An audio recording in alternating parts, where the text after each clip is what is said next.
তা আমাদের কথা হলো আগে সংস্কার, ভোট পরে হোক। এই বাংলাদেশে শুধু একটাই দল যেটা বিএনপি পিআর পদ্ধতি চায় না, কারণ পিআর পদ্ধতি যদি চালু হয় তাহলে তারা এককভাবে সংখ্যাগরিষ্ঠতা অর্জন করতে পারবে না। তাদের যে নীতি, নিজেদের পকেট গরম করা, টাকা পাচার করা, সন্ত্রাসী করা, সেই সমস্ত কাজগুলি একেবারেই বন্ধ হয়ে যাবে। বাংলাদেশের একমাত্র স্মার্ট সিটি বসুন্ধরা এখন আরো নিরাপদ, আধুনিকতায় আরো এক ধাপ এগিয়ে। এই জন্য তারা পিআর পদ্ধতি চায় না।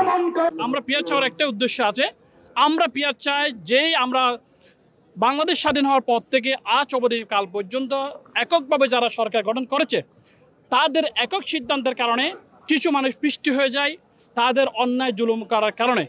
যদি পিআর পদ্ধতি হয় তাদের একটাই থাকবে, ওইখানে সবাই সিমিলার একটা পার্সেন্টেজ আকারে যখন আসন পাবে, একটা যদি সিদ্ধান্ত নেওয়া লাগে সকলের মতামতের ভিত্তিতে করে, যদি আমি একা যদি সেটা যদি অন্যায় করার সিদ্ধান্ত নিই, কিন্তু আমার প্রতিপক্ষ কিংবা যারা থাকবে সংসদে তারা ওই সিদ্ধান্ত নিতে দিবে না। সুতরাং পিআর পদ্ধতি যদি হয়, বাংলাদেশের সকল মানুষের অধিকার, সকল মানুষের হক, একটা ছোট শিশু থেকে আবাল বনিতা বৃদ্ধ পর্যন্ত সকলের অধিকার নিশ্চিত হবে, সেটার জন্য আমরা পিআর চাই। বাংলাদেশে জামাত ইসলাম পিআর সিস্টেমটা চাচ্ছে কারণ এই দেশের রাষ্ট্রীয় শাসন ব্যবস্থার ক্ষেত্রে পিআর সিস্টেম হলে ধরেন আপনার 1% যে ভোট পায় বা 2% যে ভোট পায়, বাংলাদেশের সর্বসাধারণের যে ভোটের যে প্রতিনিধিত্ব সংসদে পায়, মানে সবাই আপনার কি করবে, বাংলাদেশ রাষ্ট্র পরিচালনার ক্ষেত্রে পার্টিসিপেশন করতে পারবে। এই কারণেই জনগণের যেমন বিএনপি আপনার জাতীয় সরকার চায় সবাইকে নিয়ে, তো তেমনই জামাত ইসলাম পিআর সিস্টেম চায় যে 1% ভোট যারা পাবে তারাও সংসদে কি প্রতিনিধিত্ব করতে পারবে। বিএনপি চায় না, সেটা তাদের রাজনৈতিক ইস্যু হতে পারে, ভয় পায় হয়তো তাদের, আমরা জানি না সেটা ভয় পায় কিংবা তারা কী জন্য চায়, সেটা তাদের রাজনৈতিক ইস্যু। আমরা আমাদের সাইড থেকে যেটা বলবো, আমরা পিআর চাই মানুষের অধিকার নিশ্চিত করার জন্য। বাংলাদেশকে কল্যাণময় এবং অগ্রগতি যদি স্বাধীন রাষ্ট্র গঠন করতে চাই, সকলে মতামত প্রয়োজন, সেটা আমরা পিআর চাই। যারা ছোট ছোট দল আছে তারাও দেখা যাচ্ছে যেরকম সিট পাবে, হয়তো বিএনপির ভোট হয়তো কমে যাবে।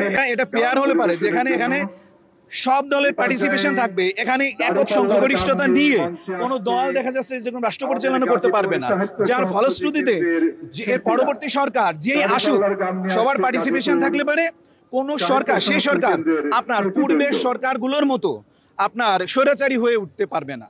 তা হলো আগে সংস্কার না করলে যারা দুর্নীতিবাদ, চাঁদাবাদ, টেন্ডারবাদ যারা দিয়েছে এরা তো পার পেয়ে যাবে, ভোট হলে পার পেয়ে যাবে, তো কিছু হবে না। তা আমাদের কথা হলো আগে সংস্কার, ভোট পরে হোক, সংস্কার করে আগুক। এই বড় বড় রাখক বল, টেন্ডারবাজি, চাঁদাবাজি, এদের যদি বিচার না করে তাহলে এই বাংলার মানুষ আবার দুর্ভিক্ষ কষ্টের মধ্যে পড়বে, এই চাঁদাবাজের হাতে আবার ধরা খাবে। অতএব এদের জব্দ না করা পর্যন্ত ভোট না হওয়াই সবচেয়ে বেটার, আগে সংস্কার হোক।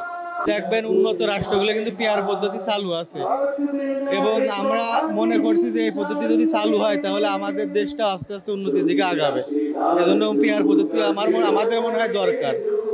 For more updates, follow us on Facebook, subscribe our YouTube channel, get the latest update on www.daily-sun.com.